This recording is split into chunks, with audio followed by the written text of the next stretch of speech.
Good afternoon and a very warm welcome to our final day of the Northamptonshire Health and Care Partnership Virtual Wellbeing Festival. Hello, my name is Robert Friend from Northamptonshire Healthcare NHS Foundation Trust, and my role today is to facilitate this virtual Wellbeing Festival live session. I'm supported here today by colleagues as shown. We are all here to facilitate and support the session and ask on your behalf any questions you may have of our presenter. The live event is part of a wide range of diverse events which have been running across this week as part of our virtual Wellbeing Festival, to give us all tips and tasters to help our health and wellbeing as we continue to work through this pandemic. Before I introduce our live session today, I wanted to remind you that if you have any questions for the presenter, please put these into the questions section and we'll do our best to answer these questions at the end of the session. You can also like questions which have been asked by others. Already within the question section, you will find a link for you to provide us with your email address so we can send you a link after the session to complete your feedback. We really want and value your feedback. The session will run for about 60 minutes, which includes time for questions. There is the possibility that the session could run over, but that's okay. Today's session is about exploring how change and uncertainty can impact on our well-being.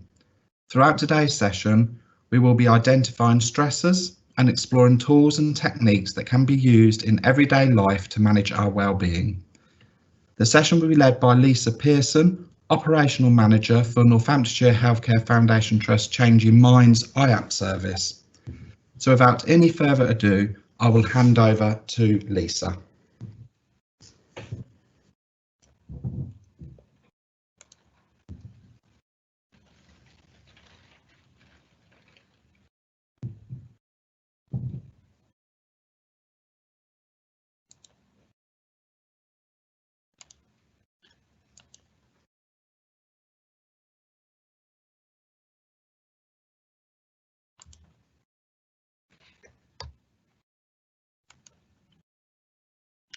Hi, my name is Lisa Pearson. I work for the Changing Minds IAP service.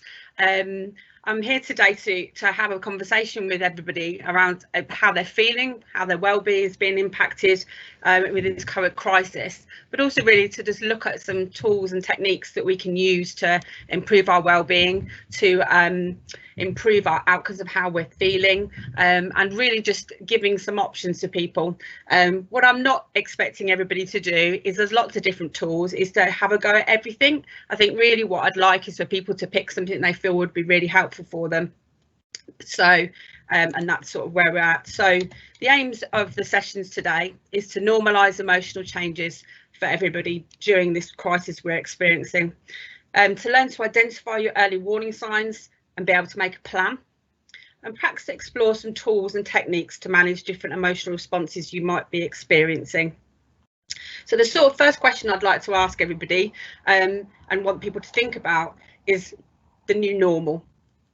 So what's been happening with the current situation is that because none of us have ever been in this situation before, it's quite difficult for us to know what a normal emotional reaction is. I think it's quite important for us to take stock of that, about actually how we manage our well-being during this time. But more importantly, what I would really like to get across is about being kind to yourself. So one of the things I'm finding talking to colleagues and friends and family is that we seem to feel a pressure to feel okay about the situation we're currently in. And actually what I'd like people to take a step back with is think about actually what is a normal emotional reaction to this current situation. Would it be quite normal to be experiencing anxiety and worry?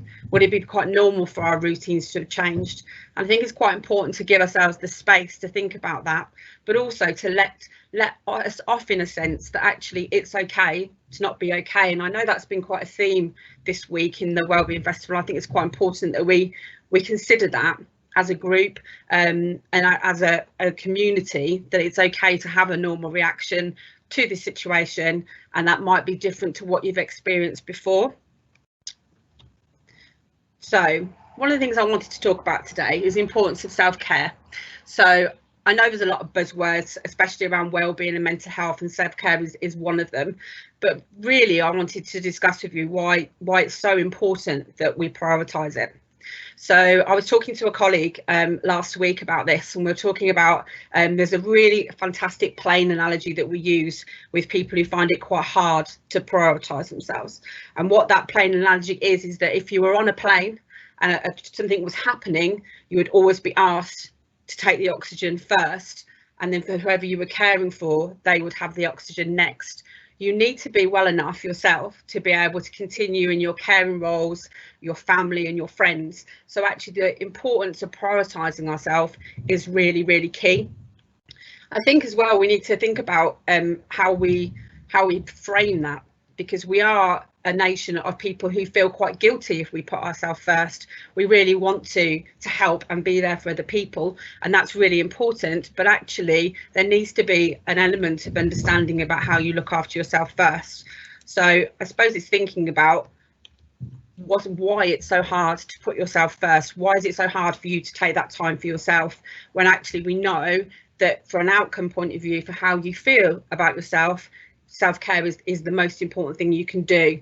And I think also we talked a little bit about kindness. It's really important that we're kind to ourselves as well, and we understand that we're able to have worry, have anxiety, have low mood, and actually that be again a normal reaction to the situation you're in. So I really want everybody to have a little bit of a reflection really on self-care and how you would prioritize yourself. I know that can be really difficult. You know, from personal experience, I've had my own mental health struggles. I'm a mother of 4, so I have a very busy life. And sometimes I feel that I'm on the lowest pecking in the list of what needs to be done. And I think it's about trying to turn that on its head and understand that if you can take some time for self-care yourself, the importance with that is that the outcome will be better. So you will feel that you're more able to do things and interact with people. And I think that's something that we're not always, again, very good at doing. So that's something I want you to consider from today and this afternoon, in our rainy Friday afternoon, is about how we think about ourselves as individuals, as well as part of a wider family, friends, community, workplace, and how we can think about what we can implement on a regular basis that improves our self-care. We often talk about, you know, filling an empty vessel and feeling overwhelmed. And we often speak about, you know, if you think of yourself as a jug and every time something happens to you, you're pouring more and more water in that jug, there's going to come a point where that jug's overflowing and you have no space or time or energy to actually then give out to other people. So I suppose what we're going to be looking at a little bit today is around how can you identify perhaps what some early warning signs are that you perhaps need to implement some self-care, and if you do identify what those warning signs are, how then you start to think about what changes am I going to make in the structure to my week, which I think is really important as well. So my next line is called something about early warning signs.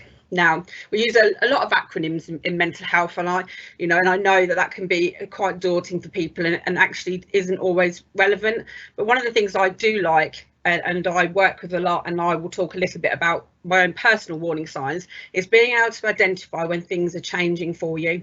So one of the things that is really key, I think, is knowing yourself well enough to notice when there's a change in your behaviour. So there's a few things you can do to identify your early warning signs. Some people mood rate. So they might mood rate 0 to 10 about how they're feeling that day, or they might mood rate and how overwhelmed they feel that day, and normally we'll ask people to do that a couple of times a day. So yeah, 0 to 10, how overwhelmed do I feel today? Well, I feel a 10 today, I'm completely overwhelmed. I feel a 2 perhaps later in the afternoon. The reason we do it twice is it's quite interesting for people to see if there's a shift during the day. So I know that we're on a Friday afternoon, it's very rainy and not very nice outside. So I know that people, you know, you naturally feeling probably a bit flat at the end of the week. You know, you've all been working really hard. So I suppose it's about identifying mood rating on a regular basis, so you're able to then look at that and see if there's any pattern to it. It also will identify quite quickly if your mood is becoming lower or if you're feeling more stressed. So it's a very practical way of doing it. So if people like numbers, which is not my thing at all, but if you like numbers, it's a really good way of having like a schedule of looking at how you're feeling. So some people like that. Other people use smiley faces, so they can be, with all the amazing emojis we've got, they perhaps rate around smiley face, worried face, and they will rate like that, which is an easier way or a different way. But again, it's preference really. When we're talking about putting things into your life, what we don't want to be doing is adding more stress to you. So we really want to make sure that anything you're doing that you take away today is complementing you, not in a negative way. So mood rating is a way of doing that. The other thing that people notice with early warning signs is changes in behaviours. So what I found from a personal perspective, there's certain things that I do, that I'm aware that I do when I'm feeling stressed and overwhelmed. And I think trying to identify what those behaviours are, they don't have to be big changes, they can be subtle. But I think actually knowing yourself well enough to go, actually, this isn't normal for me, or this doesn't feel quite right, there's some sort of change here. And I think that can be a way of monitoring and keeping up with your well-being, because what we'll do when we've talked about early warning signs is we'll start to think about the planning side of it. What do I do when I do identify? So changing your behaviours can be responses to situations. So anybody who's a parent, I'd certainly know when I'm feeling overwhelmed, my response to my children's questions can be quite different depending on how I'm feeling. And I suppose people around us might notice that our responses to situations are different. Perhaps we're a bit more tearful, perhaps we're a bit more quick to temper, feeling frustrated. All those sort of responses to situations are really important for us to start to notice. The other thing that people notice as well with early warning signs is physical symptoms, and it's something we don't really talk about very often. So I think we're quite good sometimes at noticing changes in behaviour. We don't always identify the changes in physical symptoms. For example, lots of people report having headaches, stomach ache, and actually sometimes that can be related to your well-being. If it's not something that's happened before, it might be exploring that and why that's happening. So, and also if it's a physical symptom, absolutely get yourself checked out and medical and speak to GP. But then if you're coming back and they're saying, actually, no, we're not sure what's happening there, is considering that it could be an impact of your well-being. Certainly with the screen uses we've got at the moment, and for anyone who's working from home or is going in with stress, etc., people are experiencing some physical symptoms when their well-being is deteriorating.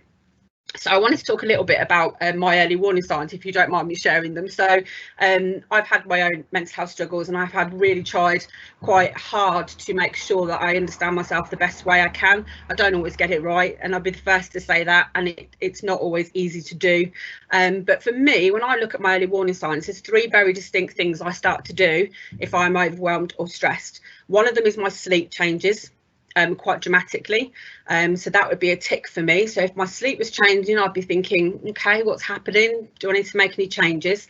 The other thing that I really struggle with and I notice is I am less likely to wash my hair, which I know sounds like a very strange thing to say, and I don't mind sharing that with you, but I think it's something people don't always think about, is that when there's changes to their self-care, if I don't want to wash my hair and I'm not as interested in washing my hair, that normally means that I'm feeling overwhelmed or stressed. And my other one is that, I'm sure people identify it, is what I'm eating changes when I'm struggling. So I tend to notice that my junk food goes up a bit, I'm less likely motivated to cook, I'm more liable to go for a snack, and that would be my three. So what we try and do is identify at least three, because I think that's really important. So you've got an overview, you're not looking for loads of symptoms or worrying about what different symptom is what. All we're looking for is actually what changes are starting to happen. Can I identify what these are? And actually, if they are ones that I'm noticing are impacting my well-being, what do I do about them? So that would be your early warning signs. So the most important thing really is, what do you do next? So once you've identified that you have an early warning sign, or you've got your three warning signs that you've written down and you've looked at and made a decision, it's what you do about them afterwards. So we talk a lot about longevity. So for example, again, and I use myself as an example, and I hope you don't mind with that, it's just sometimes easier to convey what we're looking at. So for example, if I have a night of no sleep, that's not great, but that's not unusual, but I might keep an eye on it. If I have 2 or 3 nights of not great sleep, then I might think I might need to do something about it. So then it might be that I would have an early night, perhaps change my sleep routine, have a think about some of the tools we're doing today around like worrying and stopping and relaxation. So if I wasn't sleeping for over a week or 2 weeks, then I probably would be seeking some support with that, either speaking to my GP or perhaps through our services that we do a lot of sleep work. So when you're looking at your early warning signs, it's not only identifying them, it's also identifying how long they last for. So for example, if that is again a couple of days, is that a problem? Maybe not, but you can clock it and think, oh, actually, that I'm starting to notice a change in what my behaviour. If it's over a longer period of time, then you make a decision about what you need to do with that. And if it's over an even longer period of time and you're thinking, actually, I'm really worried that my 3 warning signs are screaming at me saying I need to do something, it's how you make that change. I think that's really important. So thinking about that and thinking about the longevity, one of the other things that works, if you have people around you that have good relationships with and positive relationships with, one of the things I've noticed in my family is that other people also notice if my early warning signs are flashing. So if you have a really good relationship and you're able to communicate with each other, whether it be a friend, a family member, a partner, sometimes it's good for them to say that to you and say, have you noticed that your early warning sign is going off? I've noticed that you've not been sleeping, or I've noticed that a change in what you're eating. But again, that needs to be reported to you in a loving, safe way. But sometimes it's the people outside of us who think, oh, actually, I think that you might be struggling with that, and sometimes us receiving it is really important. So I think that's what I'd identify. So I'm thinking about early warning signs, think about the changes in behaviour or mood rate, and then think about what you're going to do next with them. So if your mood was low for a longer period of time, for example, and you were mood rating, then you would have to be thinking about, what is my plan now? I can see that I'm struggling, so what do I do now? And sometimes that doesn't have to be a big change. For me, sometimes it's scheduling in, right, okay, tonight I'm going to wash my hair. As simple as that. I know that sounds, I don't know, people think that some people will go to me, well, this sounds like a very small goal, but actually that really helps me, because then I go, I know exactly what time I'm going to do it, and I'm going to go and wash my hair, and then I generally will feel better. So it's really thinking about what works for you. This is unique to everybody. None of us are the same. We've all got different things that we struggle with or are impacted with, and particularly understanding what your normal is in this time is going to be really key for you to keep on top of your well-being. But what I would also say, and I'm quite keen to get that message across, and I've spoke to lots of colleagues and friends and family, is that they don't have to be sweeping changes. I think sometimes we're very keen to make a massive sweeping change. Right, the favourite one used to be, I'm going to lose all this weight straight away, and I need to lose a stone this week. And actually, that's too big a goal. So when we're thinking about what you're going to do about your early warning signs, it needs to be achievable and small, because actually, really little changes just help. I know people have done relaxation this week, a little bit of relaxation, going for a walk, even changing what room you're in can have an impact on how you're feeling. So don't think you have to go large. You don't have to. You can actually go quite small and still see some really good results from that. That's I'm just gonna have a drink.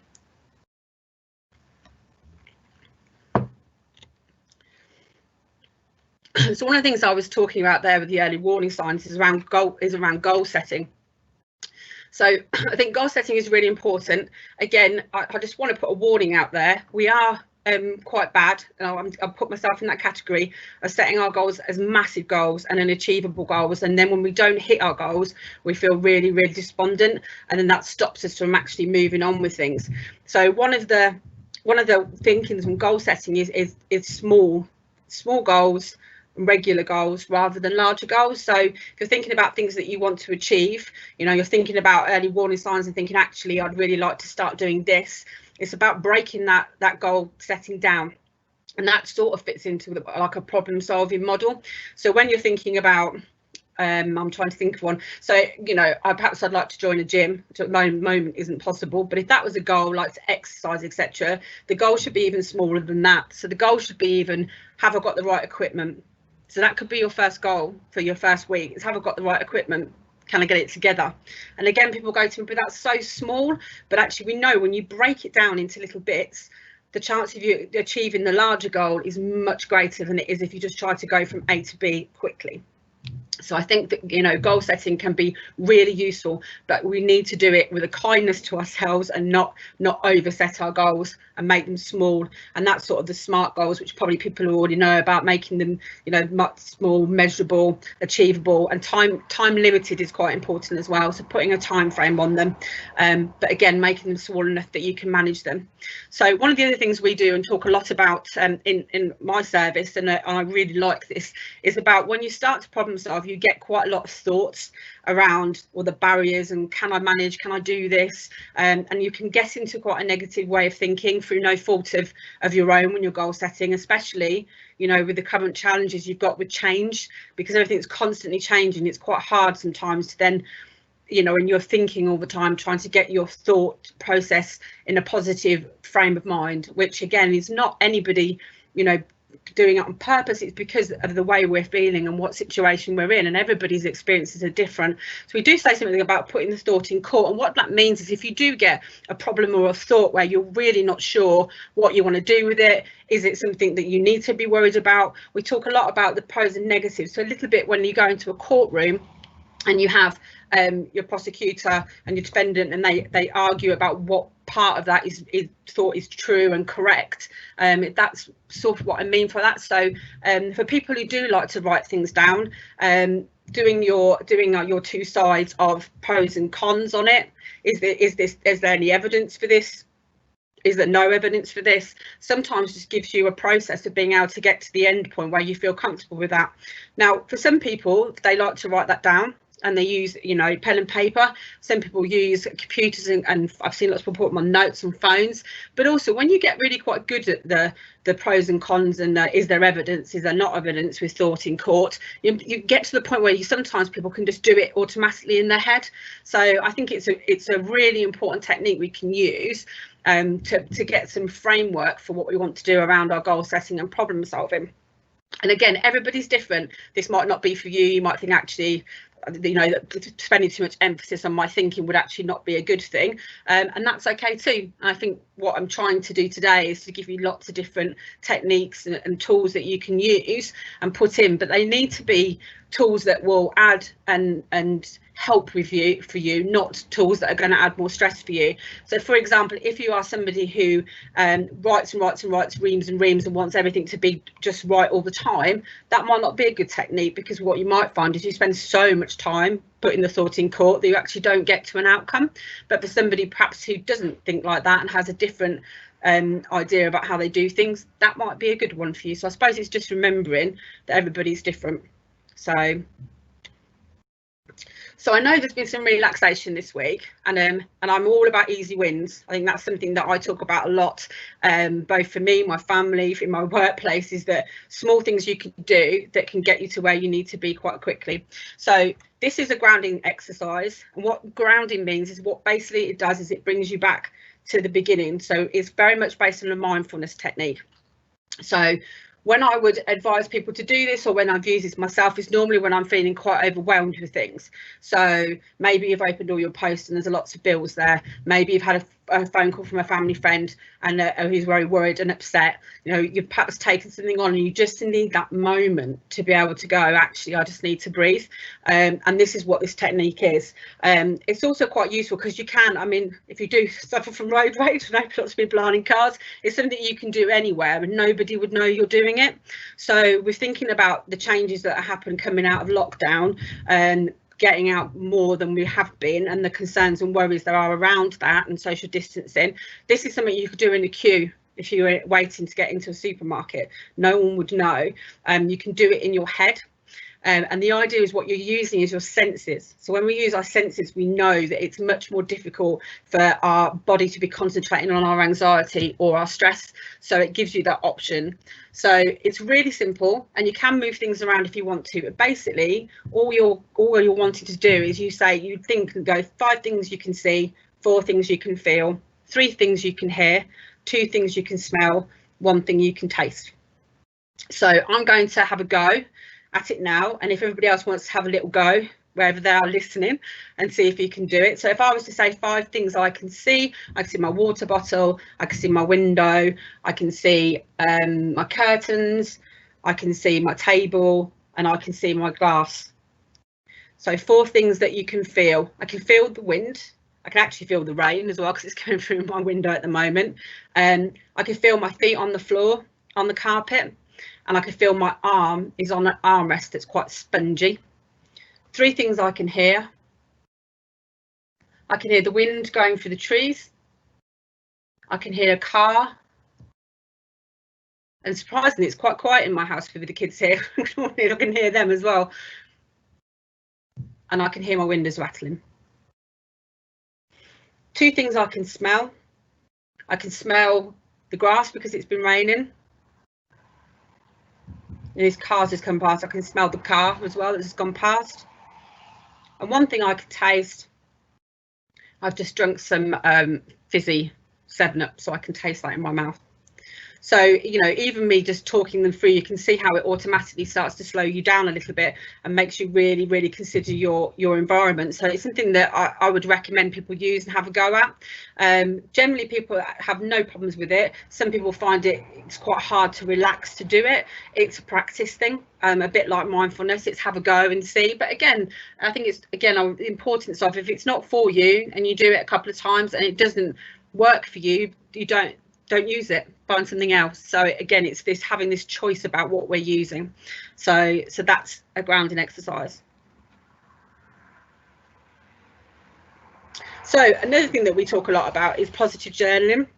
And again, all of the techniques we're talking about are all evidence-based. They've been scrutinised and researched that they work. Because sometimes I think when I talk to people about them, or I do them myself, they sound so simple, and I think that can't possibly make me feel any better or get me out of my negative day that I'm having. When actually they really do work, especially if you're persistent with them. So positive journaling is a technique where you write down 3 things every day that you've achieved or has been positive. So, and I find that people, I used to look a lot with families, I find that people really embrace this, because I dare you not to, if you do it every evening at 4 o'clock, I dare you not to all day be thinking about what the positives you're going to put in your journal. And I think that's really important. So it's about trying to change that mindset, that if you're having a time where you are feeling quite negative about things, or you're having quite thoughts that are quite down thoughts, about how you can change round your thinking by doing something really, really simple.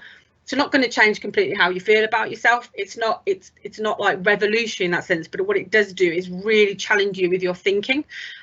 So I used to work with a family who used to do positive journaling as a family. So what they used to do, and I've stolen their idea and they let me, was they used to put wallpaper up at home, like the back of it, just on the wall.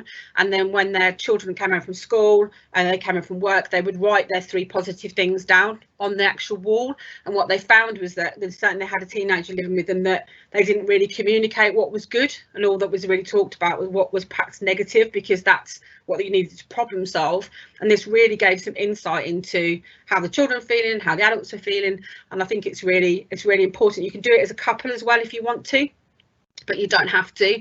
And it's sometimes quite nice to have your own like book or something that you write in. I have a lot of people used to do it on their phones on notes, because it's a reminder you'd go back and be able to see. And I think it doesn't have to be big, so it could be something small. If for you today putting a load of washing on was an achievement for you, that can be in your positive journal. It doesn't have to be anything huge. And I think that's the being kind to yourself and just taking that back to the beginning. And actually they don't have to be massive wins, they can be little wins, and that's just as important, because every little win you have is getting you to the point where you're feeling really good about your well-being. So it's 1 step at a time, you know, slowly, rather than something really big straight away.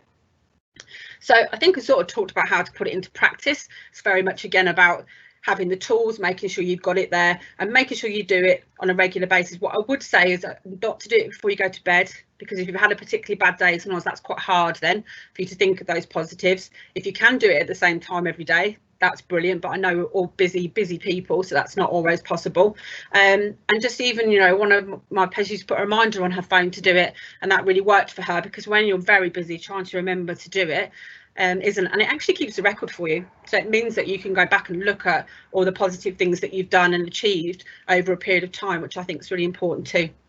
You don't have to drink.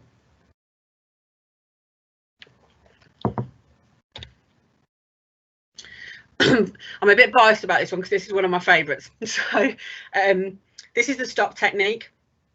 It's really good. Again, people have the stop sign on their phones to remember it, and I'll give you an example of when I would use this.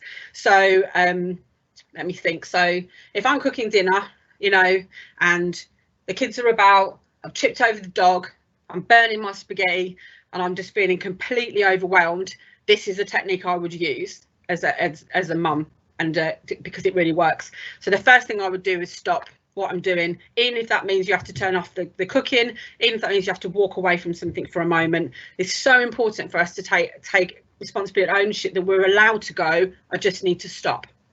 I might be going into a different room. It could be different for different people depending on your living circumstances. So the first thing I would say is stop. The next thing you would do is take a breath. So you would breathe in through your nose and out through your mouth for a period of time to see if that just gets you to a state of calm. Okay, then observe what was going on. Why did you suddenly feel that overwhelmed? So for me, I'd observe that I just fell over the dog. I'm trying to cook for 4 children. They're all talking to me at the same time. I'm feeling very stressed. I'm burning my spaghetti, and it's an overwhelming situation. And that's what I would observe. Put it in perspective. We're also not very good at doing this, I don't think. It's about going, actually, is this really important? Is the fact that I'm feeling this overwhelmed and I had to turn my spaghetti off going to impact on me in tomorrow or in a week's time or in 3 months' time? It's trying to put it back to what it is. And I think that's something that's quite hard to do and needs a lot of practice. But put it in perspective. Generally what would happen was I'd probably sit down, do all those 3 sets, look around and think, do you know what, actually, there's a really good reason why I was feeling overwhelmed. It's okay. And I think giving yourself that is really important. And the next thing we look is practice what works. So it might be that I get back and put my spaghetti on. It might not be. It might be that I go, actually, I just need 5 minutes. It might be that I need to say to my children, you need to just stop for a minute. I'll come back to you later. Just let me focus on one task. It might be putting the dog in the garden. It depends what the situation is. But I think it's about practicing what works for you. What is it? Once you put it in perspective, do you think that it would change that situation for you and bring you out of it? And I think that's key to it. Again, obviously I talk a lot about being part of a family, and I know lots of people use it for that, but again, it's also something you can do when you're out and about. So if you are feeling overwhelmed or panicky, you are able to do this without somebody noticing. So if you're going for a walk or you're feeling stressed, you are able to stop. Perhaps if there's somewhere to sit down, take your breath like we discussed, observe and put into perspective and practice what works, which might be just having that stop is giving you enough element to get up and carry on. So again, I am biased. It's one a particular favourite of mine, and I used to work a lot with families, and families used to really embrace this one because it's also something that you can teach your children. So you can do all of those. You just need to change the wording so they perhaps have a better understanding of what you're asking. But sometimes when there's a family argument or things are escalating or children are feeling very stressed, obviously not really little ones, it'd be quite hard to do with little ones, but a bit older, you're able to actually do some of these things and just put everything in perspective. So it's a technique that I think is really, really worth having a go at. Okay. Time. So helicopter view. This is something that you can use after you've done stop. Now it tends to be for particular situations that you're experiencing. So if you're I'll give you an example of somebody I worked with. So I used to have a patient I worked with who was mum of 3, who used to really struggle when she went to the supermarket, completely understandably, about what other people thought of her if her child was have a temper tantrum, for example. So we looked at our helicopter view, because what it does is it gives you a broader spectrum of information than perhaps when you just do stop. So it needs to be for a situation that you're really struggling to get your head around or understand why it's impacting you that you're having to do the stop. So you do the stop. So that's your middle bit of your helicopter pad. And then you ask yourself, what am I reacting to? And what does the situation mean to me? So the supermarket situation was, what am I reacting to? I'm embarrassed, people are looking at me. What does this situation mean to me? Was that she was thinking that she was a bad mum because of this situation she was in, when actually it was completely normal that happens to all of us. Then others, what would this look like to others involved? So very much worrying about what people are thinking. And we really talked about, actually, you know, is that true? A bit of thought in court, is that true? Do you really think people are thinking that, or is that your perception of what people are thinking? Outsider. So if you went to somebody outside of the situation who perhaps didn't know you, wasn't emotionally involved, what would they say? What would they tell you about that situation? So in that sense, we used, she had a health visitor. So we asked the health visitor what she thought, and she said, everybody struggles and has the same issues when trying to have children, when children in a supermarket is really difficult. So she was able to see someone else's perspective. And wise mind. What would be the best thing to do for me, for others, and for this situation? And that's where the planning and goal setting came in for us. So what we looked at was the better ways, or not better ways, that's the wrong word, other techniques you could use while shopping that would calm the situation down so that it didn't happen again, but also understanding that if it did, actually it was okay and it was quite normal. So it's sort of about challenging some of your thoughts and some of your preconceived ideas. I think I don't know what people feel about social media, but one of the things I've really noticed in talking to my friends, family and colleagues is that there's this massive push about how we should be thriving in lockdown, and how our well-being should be amazing, and how we should be doing this course and that course. And I don't know about anybody else, that's certainly not how I'm feeling in lockdown. And I suppose it's looking at it from a different perspective, isn't it, and giving ourselves the time to go, actually, no, I'm not feeling like this, this is how I feel, and these are some of the things I can look at to see why it is that's impacting on me so much. So it's sort of a self-reflection. It's like having something that's specific in the technique that you're able to then look at and use. I think as well, we're very quick to think that other people are judging us, or thinking that other people are thinking things about us, and we call that prediction. And I think sometimes, I don't know if ever you've been in a situation where you are having a conversation with somebody and you've already sort of answered the next bit because you've assumed what they're thinking when actually they're not. And I suppose it's having the opportunity to take the time back to just go, actually, are people really thinking that, or is that how I'm feeling? And then if that's how I'm feeling, what can I do to change the impact it's having on me? So for that lady, it nearly stopped her going to the shops, which we didn't want for her to do, because actually she doesn't need to avoid the situation. She just needed some support in seeing it in a different way. And I think that's going to be really key moving forward for everybody coming out of a pandemic and a crisis and this new normal and change, is how we're able to self-reflect individually and have a look at what's going on around us, and how then we're able to adjust things to fit us without changing fundamentally what we're doing, because we still want you to be you, but actually think about, well, my well-being has been impacted by this, what is it, that changes I can make, but also can I change how I'm thinking about it? And I think that's going to be a challenge for all of us, and these techniques aren't easy, and I think we have a tendency to beat ourselves up about not being able to do things around our well-being, when actually we need to, again, if I don't take anything from today, it's about the kindness to yourself that's so important. It's okay to have a bad day, it's okay to worry, it's okay to wake up and feel incredibly anxious or not sleep. It's more about when that starts to become more and more, do we need to do something about it? And hopefully some of the early warning signs and some of the simpler techniques are things that you can start to put into your everyday thinking, and I think that would be really key. So I hope people are getting some ideas about what they can do. Okay, this one, let me just have a quick drink of water. So there's a lot of evidence that basically says, which is really simple, the more you move, the more you do, the better you feel. Now that is an evidence, that as simple as that is evidence-based, and actually all of us probably agree with that to a certain degree, that if we are quite sedentary and we're not doing things or getting things done, then that can get us quite down.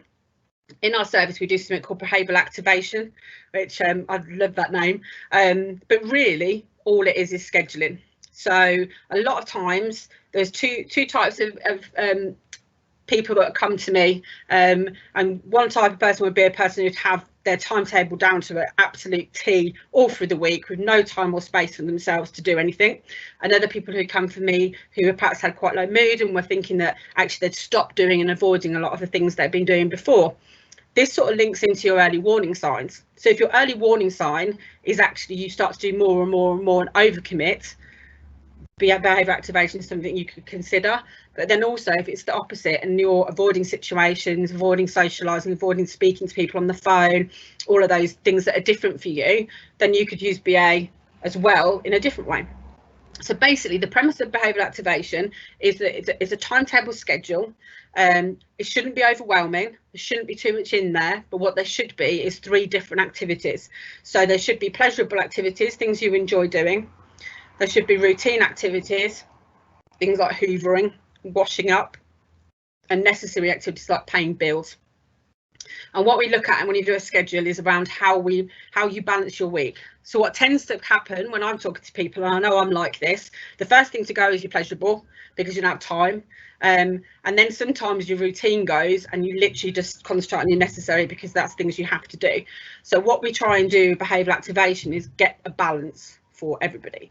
So, and actually it's quite hard because people are really resistant to putting anything in that they might enjoy doing. We basically say with your schedule there shouldn't be more than a couple of things in a day. It should be quite small. It's not like a to-do list. It's basically trying to reactivate you or deactivate you if you're doing too much. So one of the things it does regulate when you use a schedule, and I can get everyone a schedule if anyone's interested in one, and there's lots on Get Self-Help online that you can use that are all accessible and free, is that we look at throughout your day, making sure you're eating regularly, which I know you will all know the importance of that, but also when you're sleeping and when you're waking would be on your schedule. And then in between that would then be your pleasurable routine and necessary. What we also do, like with goal setting, is this has to be small. We don't want this to be overwhelming for you. There's nothing worse than somebody having a schedule that actually is making them feel worse. The idea is that it gives you some sort of structure, which whilst being at home, I don't know how people have felt. I've been shielding for 13 weeks now, and it's very hard to keep a routine and structure. So I think BA for me is something that we use as a family as well. You know, and loads of my colleagues use it. You know, it's a really, really good toolkit to pull out if you're starting to find that your timetable, you're avoiding things. So one of the things that we use in our house is I have a whiteboard that I use, and on a Sunday evening I will put stuff in that needs to be done during the next week, and I try to include these, particularly if I'm struggling with a week, activities, and then it goes on my wall in my kitchen.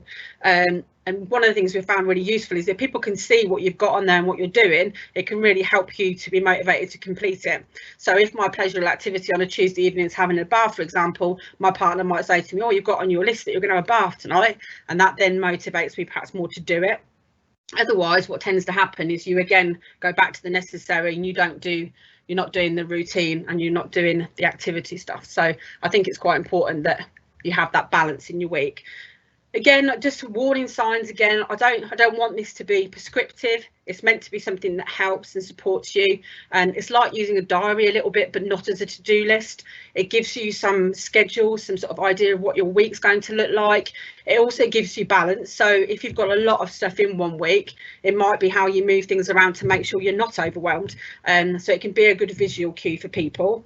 I know some people don't like writing things down again and again. There are things that you can use online to do it, or like I love my whiteboard. That works really well for me because I can wipe it off at the end of the week and do it again. You know, and I have weeks where I don't, and I'm not on it as much, and there's weeks I'm thinking actually I feel really overwhelmed this week. It would really help me just to put these sort of bits in place.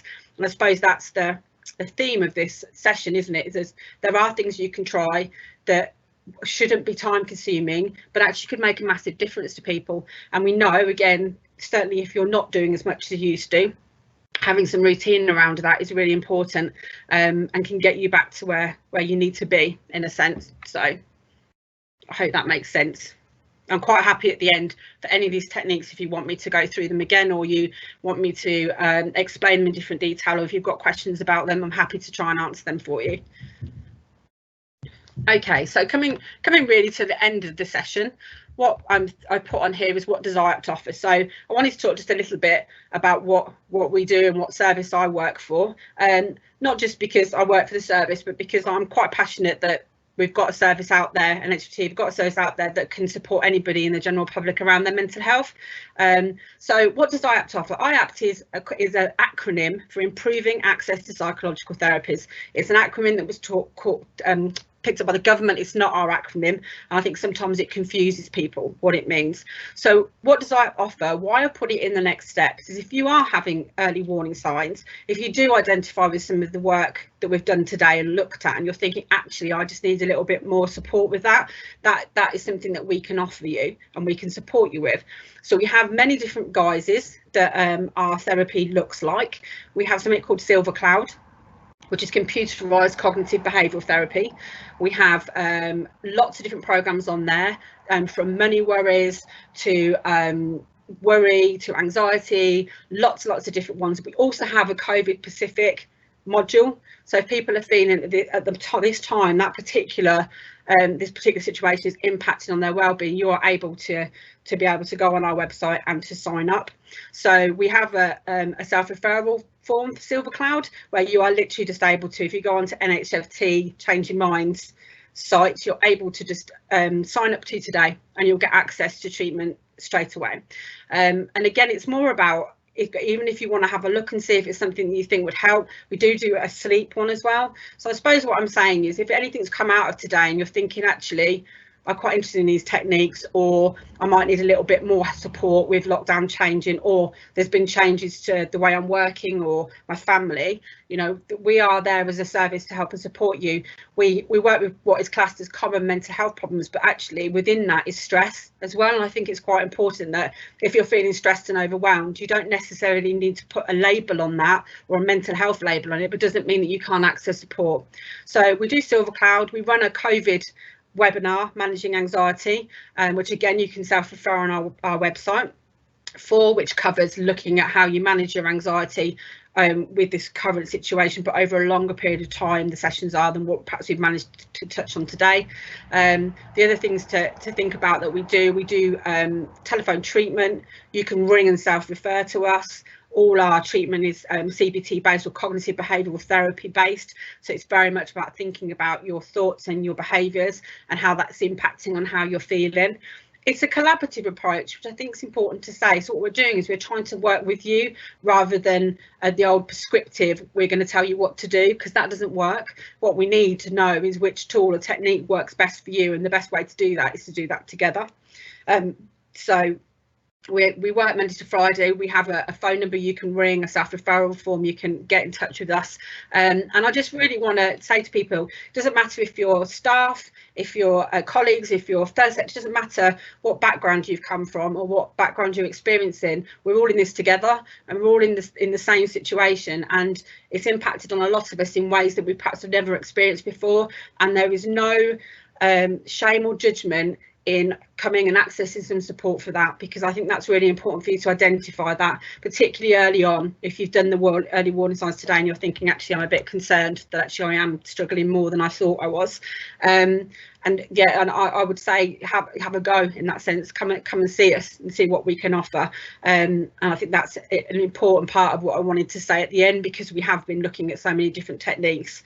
I wanted to say there is somewhere else to go afterwards, which I think is really important. So I'm sort of coming to the end of my presentation. I'm sorry if I went through it too fast. I have a terrible habit of talking very fast, so I apologise. Perhaps I'll have to slow down the recording, but I hope that was helpful to people and gave you some ideas about things you could do, and how you can start thinking about what early warning signs that you might be experiencing yourself. Thank you very much for listening. Hi Lisa, excellent session there. Wow, full of information, lots of great tips, and thank you for sharing your own personal story along that as well. And I think that's probably prompted people to put a lot of questions in our box, and we're going to put some of those questions to you now. So the first one: how do you deal with feelings of guilt which may prevent you from participating in self-care activities? Oh, that's a really good one. Very good question. How do I do? I would say that I have it. I think we all do. I think that's quite normal. So recognising that it's there.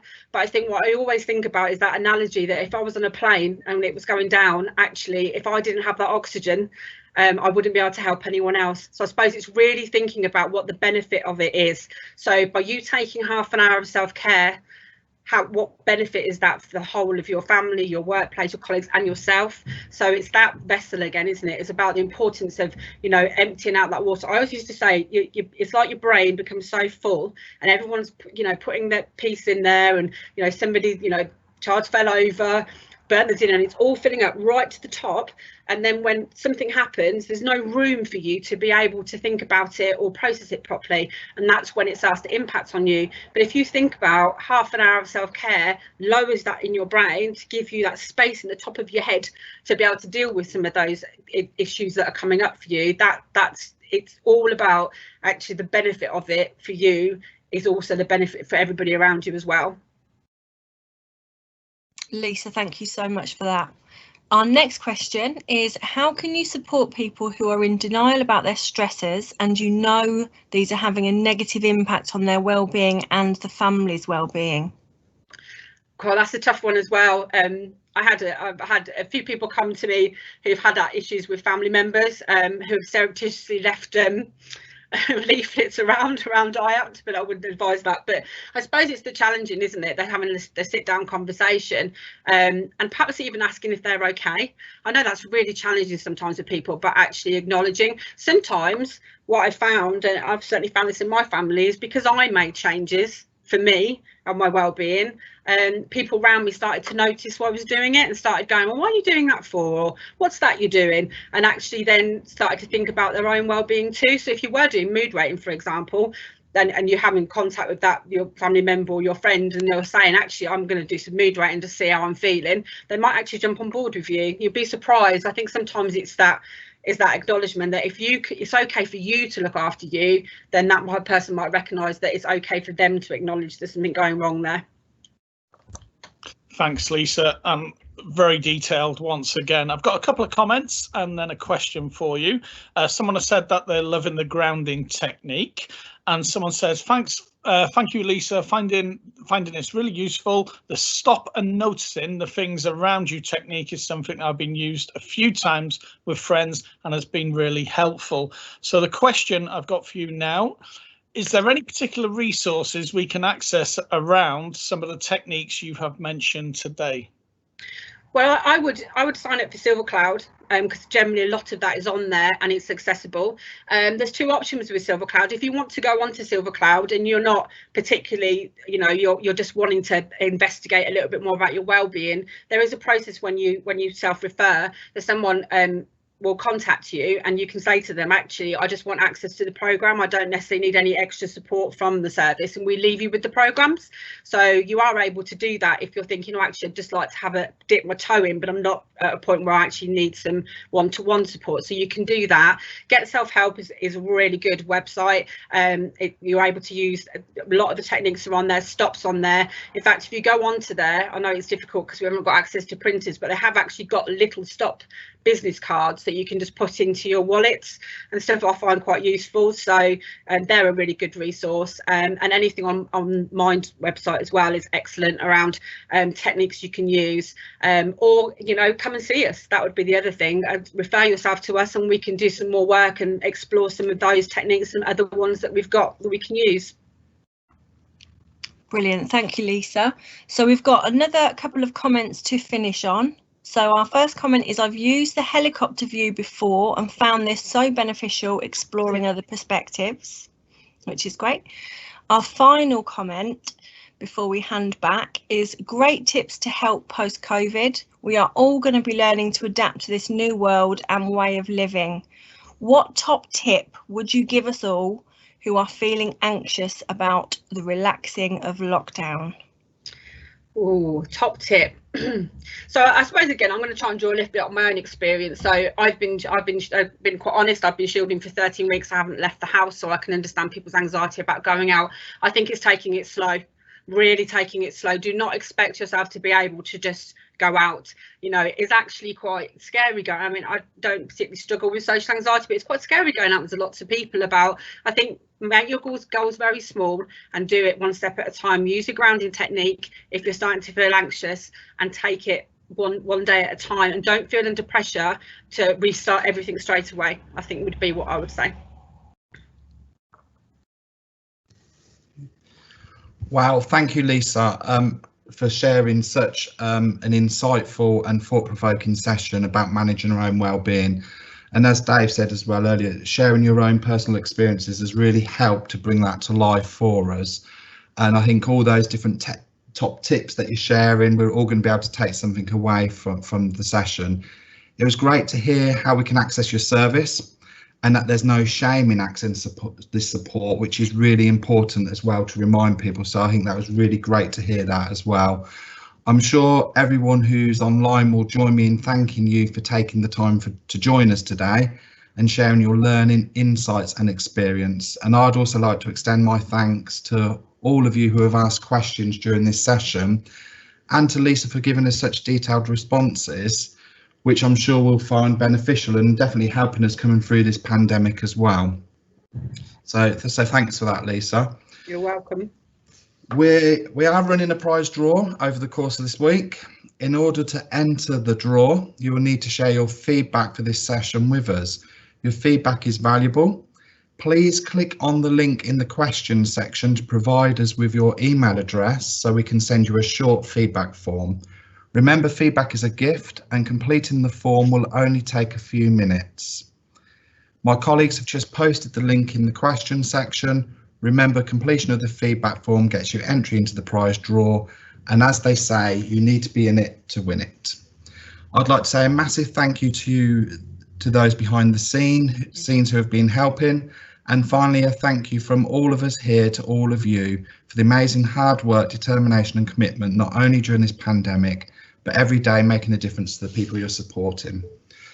Don't forget to check out the website where you can find lots of resources to support your well-being. You can also catch up on the live sessions from across the week, which have been recorded and can be watched on demand. I hope you have found these sessions as beneficial as I have, exploring ways to look after our own physical and mental well-being.